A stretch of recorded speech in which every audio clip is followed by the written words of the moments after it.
Welcome to Shriji food. હું છું મનીષા ઠક્કર. આજે આપણે લારી પર મળે એવું છોલે ટિક્કી ચાટ ઘરે કેવી રીતે બનાવવું એ જોઈશું.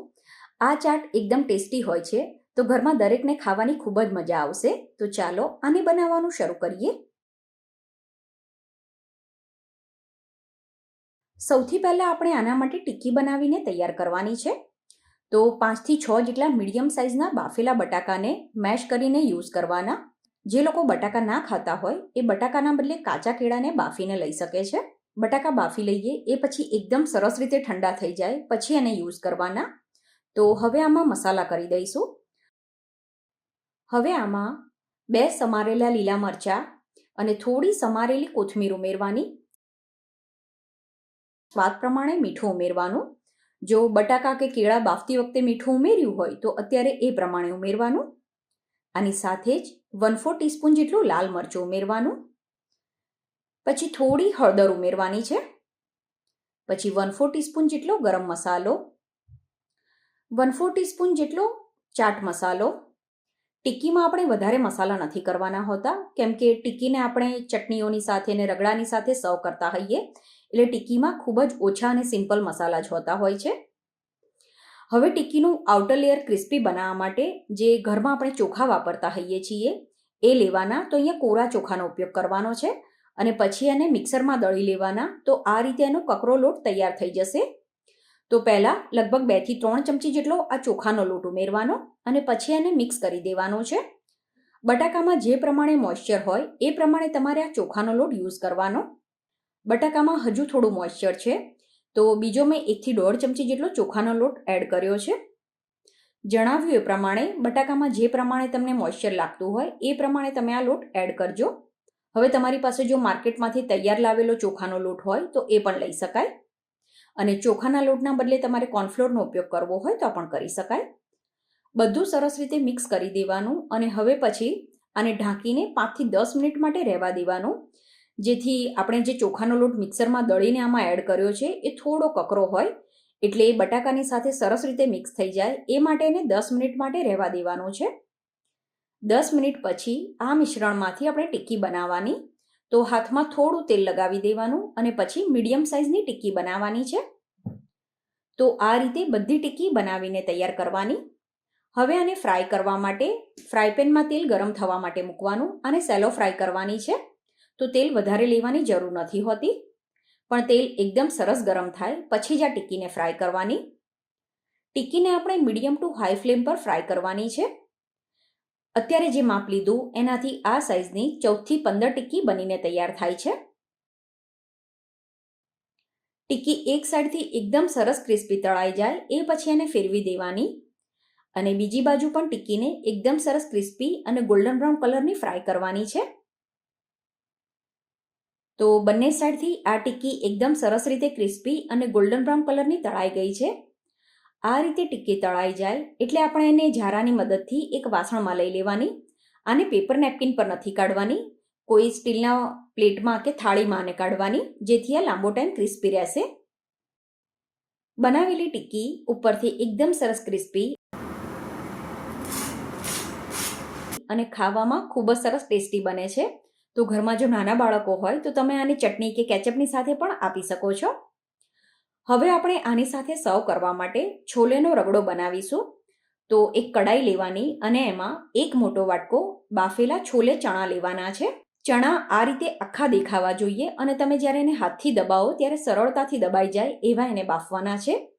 તો આ ચણાને મેં ગરમ પાણીમાં 7 થી 8 કલાક માટે પલાળીને રાખ્યા હતા અને પછી એને બાફવાના સમયે એમાં થોડો ખાવાનો સોડા અને ચપટી જેટલું મીઠું ઉમેરીને અને 4 થી 5 વિસલ કરીને બાફી લીધા છે, જેથી ચણા આવા આખા રહે.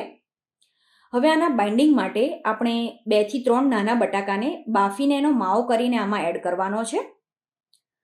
તો બટાકાને આપણે હાથથી મેશ કરી દઈએ, પછી ચણાને પણ આની સાથે આ રીતે મિક્સ કરી દેવાના. તો થોડા ચણાને પણ મેશ કરતા જવાનું છે, જેથી રગડો સરસ ઘટ થશે. આ રીતે આપણે ચણાને અને બટાકાને મિક્સ કરી દઈએ. પછી આમાં પાણી ઉમેરવાનું. તો લગભગ 1 થી 1.5 કપ જેટલું કે આના લેવલ સુધીનું પાણી આમાં એડ કરવાનું છે. અત્યારે આપણે છોલેનો રગડો બનાવીએ છીએ, આ જ રીતે સફેદ વટાણાનો રગડો પણ બનાવી શકાય. સફેદ વટાણાનો ઉપયોગ કરીને રગડો કેવી રીતે બનાવવો એની રેસીપી મેં પહેલાં જ તમારી સાથે શેર કરેલી છે, અને તમારે જો જોવી હોય તો જે રગડા પેટીસની રેસીપી મેં તમારી સાથે શેર કરી છે એમાં તમને જોવા મળી જશે, અને હું એની લિંક ડિસ્ક્રિપ્શન બોક્સમાં આપી દઈશ. પાણી ઉમેરી દઈએ. એ પછી આમાં મીઠું ઉમેરવાનું. તો આપણે ચણા અને બટાકા બાફતી વખતે તો મીઠું ઉમેર્યું હોય, એટલે અત્યારે આપણે થોડુંક જ મીઠું ઉમેરવાનું છે. પછી કલર માટે થોડી હળદર ઉમેરવાની. આની સાથે જ અડધી ચમચી જેટલું લાલ મરચું, અડધી ચમચી આમચૂર પાવડર, અડધી ચમચી છોલે મસાલો, 1/4 ટીસ્પૂન ગરમ મસાલો. આપણે બહાર જે છોલેનો રગડો ખાતા હોઈએ છીએ ત્યાં ઘણી જગ્યાએ આંબલીનું પાણી યુઝ થતું હોય છે, પણ જો ઘરમાં બા કે દાદા હોય કે જે લોકોને કોઈ દવા ચાલતી હોય અને એ લોકો આંબલી ના ખાઈ શકતા હોય, તો આ રીતે જો તમે આમચૂર પાવડરનો ઉપયોગ કરો તો દરેક વ્યક્તિ આ રગડો ખાઈ શકશે. પણ તમારે જો આંબલીના પાણીનો ઉપયોગ કરવો હોય તો આટલા માપમાં તમે 4 થી 5 ચમચી જેટલું આંબલીનું પાણી એડ કરી શકો છો. હવે આને એકવાર મિક્સ કરી લેવાનું, અને પછી આમાં થોડો ચાટ મસાલો અને થોડું સંચળ ઉમેરવાનું છે. સંચળની ક્વોન્ટિટી વધારે નથી લેવાની, ફક્ત ફ્લેવર પૂરતું જ એડ કરવાનું છે. હવે આને સરસ રીતે મિક્સ કરીને મીડિયમ ટુ હાઈ ફ્લેમ ઉપર ગરમ થવા દેવાનું, અને આ પાણી થોડું ગરમ થઈ જાય એટલે આમાં એક સમારેલું લીલું મરચું ઉમેરવાનું. હવે આ રગડાને આપણે 5 થી 10 minute medium two high flame પર ઉકાળી લેવાનો, જેથી બધા મસાલાની ફ્લેવર આમાં સરસ રીતે મિક્સ થઈ જશે.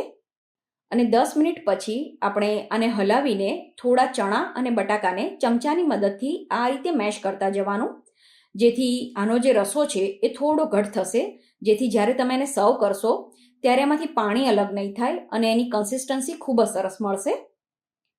તો આ રીતે રગડો તૈયાર થઈ જાય એટલે છેલ્લે આમાં થોડી સમારેલી કોથમીર ઉમેરી દેવાની. તમારે આ રગડો પહેલાંથી બનાવીને રાખવો હોય તો પણ રાખી શકાય. તમે જો રગડો બપોરથી બનાવીને રાખી દીધો હોય તો એને થોડો પાતળો રાખવાનો, જેથી જ્યારે તમે એને ગરમ કરો ત્યારે ફરીથી તમારે સાદું પાણી એમાં એડ ના કરવું પડે, અને જ્યારે પણ તમે આને સર્વ કરો ત્યારે એકદમ સરસ રીતે ગરમ કરીને પછી સર્વ કરવાનો. તો અત્યારે આ ગરમા ગરમ રગડો બનીને તૈયાર છે. આપણે આને એક સર્વિંગ પ્લેટમાં લઈ લઈશું. તો એક ડીશ તૈયાર કરવા માટે તમારે 2 થી 2.5 ચમચા જેટલો રગડો લેવાનો છે. પછી આમાં આપણે 2 બનાવેલી ટિક્કી મૂકીશું. ટિક્કીની ઉપર આપણે થોડી ખજૂર આંબલીની ચટણી એડ કરીશું. આની સાથે જ જે કોથમીર મરચાંની તીખી ચટણી આપણે બનાવતા હોઈએ છીએ એ એડ કરવાની. ચટણીની ક્વોન્ટિટી તમારી પસંદ પ્રમાણે તમે ઓછી વધતી કરી શકો છો. તમે જો લસણ ખાતા હોય તો લસણની લાલ ચટણી પણ એડ કરી શકો છો. પછી ઝીણું સમારેલું ટામેટું એડ કરવાનું. જે લોકો ડુંગળી ખાતા હોય એ ડુંગળીને પણ ઝીણી સમારીને ઉમેરી શકે. પછી આના ઉપર થોડો ચાટ મસાલો, થોડું લાલ મરચું, સમારેલી કોથમીર અને ચણાના લોટની જે નાયલોન સેવ આવે છે એ એડ કરવાની છે.